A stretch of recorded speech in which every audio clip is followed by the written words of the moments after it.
Hi, my name is Mike Brown. I'm an 8th grade student at Phelps Elementary.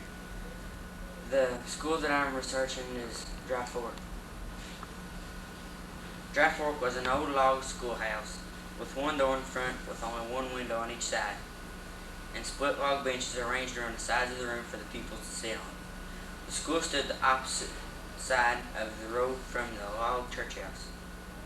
About 1896, land was purchased from the late W.R. Convex, and frame building was erected a few hundred yards north of the log one.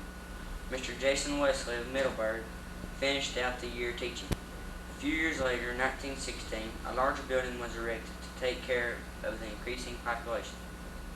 Preachers, physicians, surveyors, and teachers came from this school. The summer of 1935 has given us this usual, well-watered bit of country the appropriate name of Dry Fork.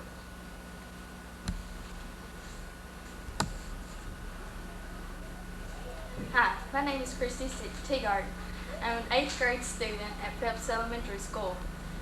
The school that I researched was Luttrell School. This report was arranged in a letter by Egbert Luttrell. There were about 30 to 40 children in this community. The closest schoolhouse was 4 miles from where we lived, named Pumpkin Chapel. My dad and his sisters and all others had to walk this distance to go to school. For about 1926, my father, Esther Luttrell, and other concerned parents signed a petition requesting a schoolhouse in this community. Mr. Jeff Wilkerson donated 1 acre of ground. Others donated trees to be cut and hauled to a sawmill to make lumber for the building. There were no trucks around then, so my dad hauled the logs to the mill by wagon and mule. But first he took the petition to the office of Mr. Watkins at Liberty, then superintendent of Casey County. The district was granted for the schoolhouse, so my dad got a contract to build the schoolhouse. This was 1927 when the one-room schoolhouses were built. The first year of school was 1928. I was 8 years old, so I walked just 1/4 mile to school. My dad was appointed trustee for the first 3 years. A trustee was the one who hired the teacher for that district. Then they held an election every 3 years to elect a new superintendent. The building was 20 feet wide and 36 feet long. It had 3 large windows on each side. It had 2 doors at the front of the building for the entrance. There were a row of single seats on each side next to the wall, then a row of double seats in the middle. There were 2 aisles, one leading from each door at the entrance. There were 8 grades seated in the same room, each grade to its own group. There was a space toward the front of the seats where a long seat reached almost across the room, where each class sat at its calling. The teacher would call each class up on this long seat to recite their lesson. We had a large blackboard on the end of the building to do our arithmetic on. It was also used for other uses. If a boy did something mean, the teacher would draw a circle on the board and make the boy stand so long with his nose inside the circle, sometimes in the corner with your nose close up. If that didn't work, the teacher would send you out to bring in a big limb or switch to use on you. Then there were no limits on a lid. We had no running water, only a well outside. No bathrooms, only 2 outside buildings, one for the boys and one for the girls. We had a large stove in the middle of the building for our heat, burning either wood or coal. We had a recess each morning and evening for about 30 minutes. Baseball, volleyball, horseshoes, and marbles were our sports. We had no kitchen or any big back cooks. We took our own lunch, which was mostly cornbread, beans, potatoes, and meat.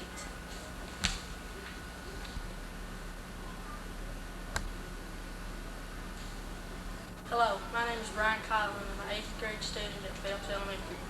My name is Michael Alhorn, and I'm an 8th grade student at Phelps Elementary. The school that we researched is Rye Creek. The first school was where Herbert Ewing lived, but it burnt, so they moved it to where David Meeks lives. The teachers were Beulah Pierce, Lily Rector, Johnny Zachary, Colonel Lay, Ernest Workman, Effie Hudson, Bill Morgan, Carson Cunningham, Lona Lemons, Newell Coffey, Gladys Sullivan, Joe Jones, Clifton Minton, and Nina Ellis. Rye Creek was established in 1922.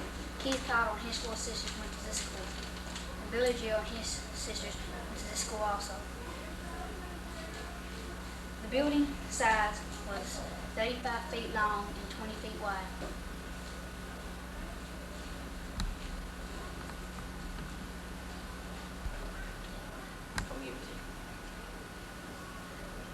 Hi, I'm John Bastion, 8th grade.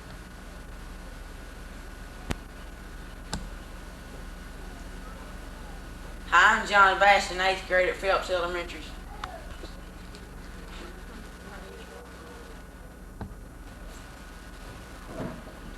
Hi, I'm John Bastion, an 8th grade student at Phelps Elementary School. Hi, I'm Jeremy Tucker. I'm also an 8th grade student at Phelps Elementary School. We did our report on Pumpkin Chapel. Pumpkin Chapel started somewhere in the 1890s. The story on how Pumpkin Chapel got its name is this. When they were building the school, it was around Halloween. One night a group of youngsters set up a bunch of pumpkins around the unfinished school. When the men working on the school came the next day, one of them said, "We'll have to call this Pumpkin Chapel." Some of the names of the teachers, in no certain order, are Wade Waters, Orlando Rogers, Grace Waters, Carson Cundiff, Claudie Mitten, Mary Pelly, S.A. Breeding, Francis Riggins, who, by the way, is currently teaching at Phelps School, and Curtis Norfleet. A regular school day lasted from 8 in the morning to 4 that evening. They taught basically the same subjects taught today. They had 3 recesses in a school day. A few of the games they played were tag, poison vine, town ball, and sometimes they had jumping contests.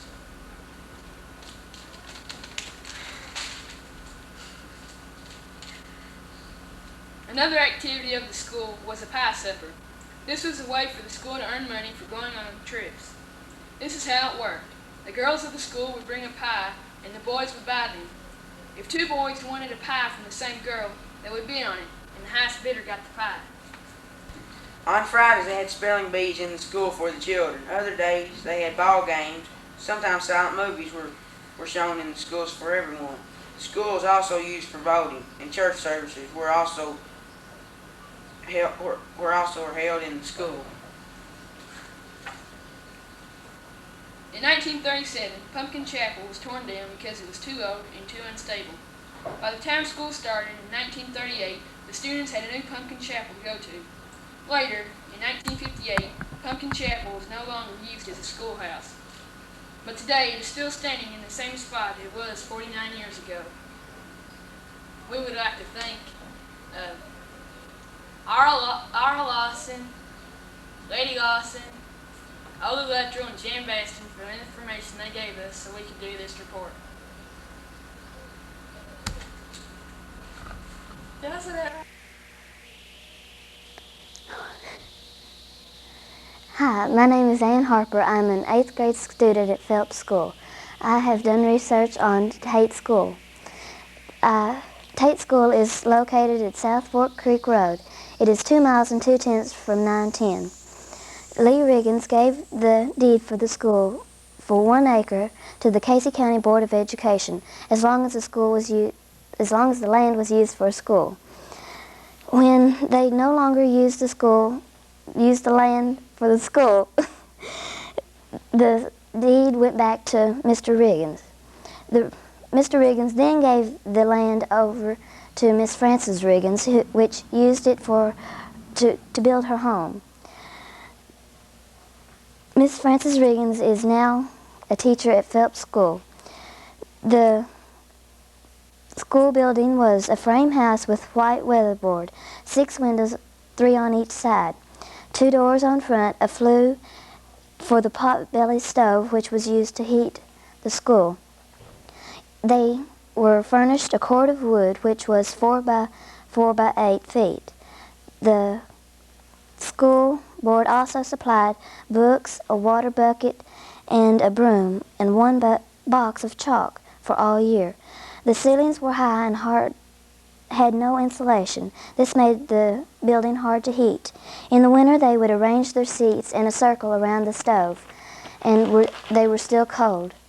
There wasn't any electricity, running water, and all the water had to be hand-pumped from a well. There wasn't any bathrooms inside. There was 2 outhouses. There was also no toilet paper.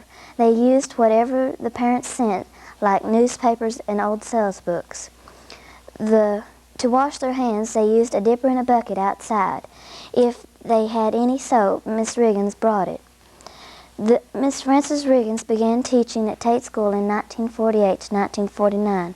She taught there 7 years and was still teaching there when the schools consolidated. The school year was from July 10th to January 19th.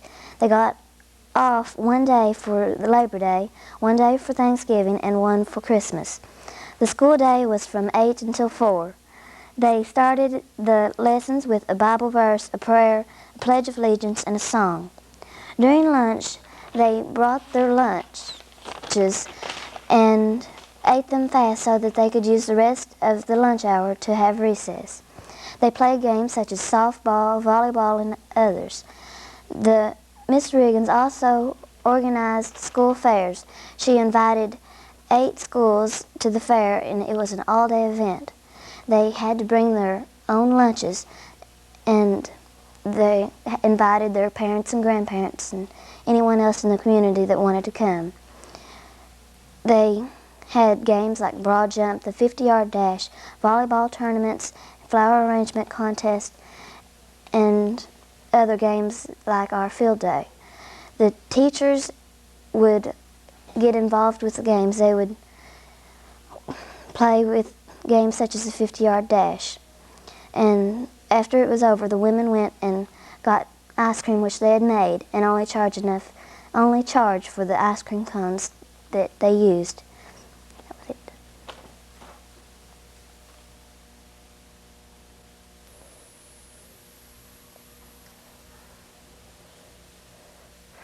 I'm Stephanie Roy.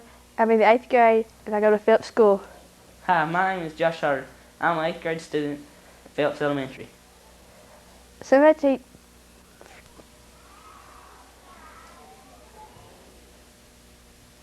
I'm Stephanie Roy. I'm in the 8th grade and I attend Phelps Elementary.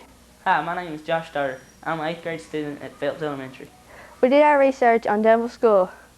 It is located 12 miles south of Liberty. Some of the teachers known are Frida Vanoy, Hollis Baldock, Fern Baldock, Howard Tarter, Ray Hammonds, Sue Russell, and Lucille Rogers. At school, all of the 8th graders would walk to school and then walk home for lunch. After they ate lunch at home, they would then return to school.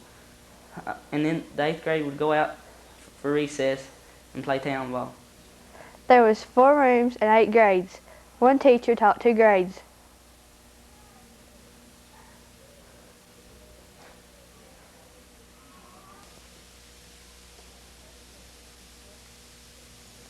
Hi, my name is Christy Sargel, an 8th grader at Phelps Elementary School. The research I did on him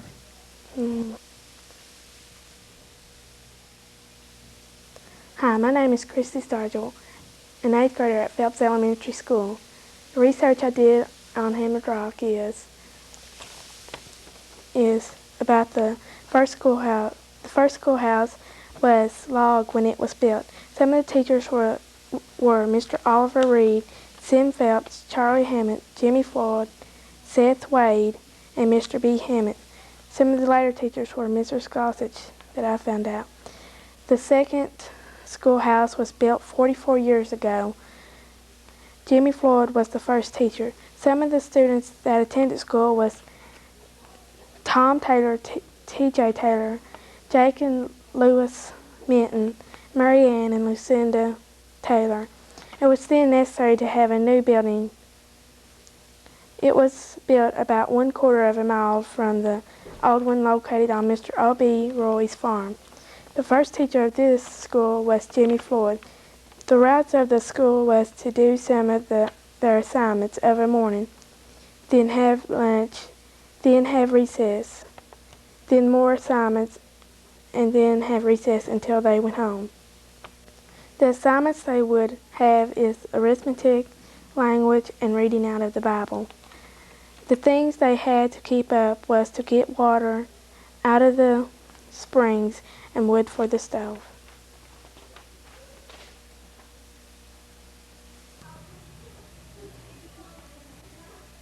Hi, my name is Lisa Sayers. I'm an 8th grader at Phelps Elementary School.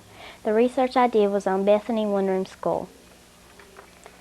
Bethany had 2 schools, 1st through 4th in one building and 5th through 8th in the other. Miss Mildred York taught 5th through 8th, and Virgie Pelly taught 1st through 4th. When Mrs. Pelly left, Miss York took the lower grades and Orlando Rogers took the upper grades. They drew their water from a well. They didn't have electricity until around 1950. They sold candy to raise money for the wiring. The cost was around $25. Everyone walked to school. They had started school on July 11th and their school year ended on January 19th. All of the students' parents were farmers. On Friday afternoon, they often played games with other schools. Basketball wasn't played often. Usually they played town ball, a version of baseball, volleyball, or kickball. They had big Christmas programs and decorated a tree by stringing popcorn. Also, they had spelling bees and pie suppers.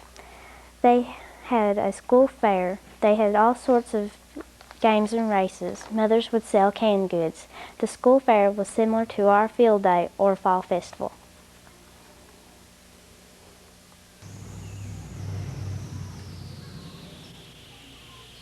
Hello, my name is Lois Dunlap, an 8th grader at Phelps Elementary. I did my research on Chuckaluck School. The first settlers of the Chuckaluck School District were of Indian descent. The next settlers were the Hensons. They settled near the creek, which is now called Henson Creek. The first schoolhouse was on the bank of Henson Creek. It was a log hut that had no door, for a flood had washed away part of the bank. Pupils could slide down the bank to leave the schoolhouse. This building had no floor, few books, and its few seats were made of logs. This school was first taught by old Uncle John Davenport. Near 1865, a flood washed away the rest of the bank under the schoolhouse. The next school was taught by Uncle Henry Gifford. He taught 5 years. The pupils who went to Chuckaluck had a long distance to come. Many of them were poor and had no shoes. In 1876, the school was moved to a little house in Uncle Bobby Henson's orchard. The next year, he built a log cabin for the schoolhouse, also in the orchard. From 1876 to 1900, 2 women taught there. They were Elisha McCory and Melissa Brown. Then a new schoolhouse was built in back of the old one. This one had a rock fireplace and a floor. Lolly Chef taught there. The year that the school burned, James Nolan taught. He also taught 1 year at the next schoolhouse, built in 1886. John Baxter taught 3 years there. This building was also used as church and other forms of public gathering. In 1929, a portion was added to the building.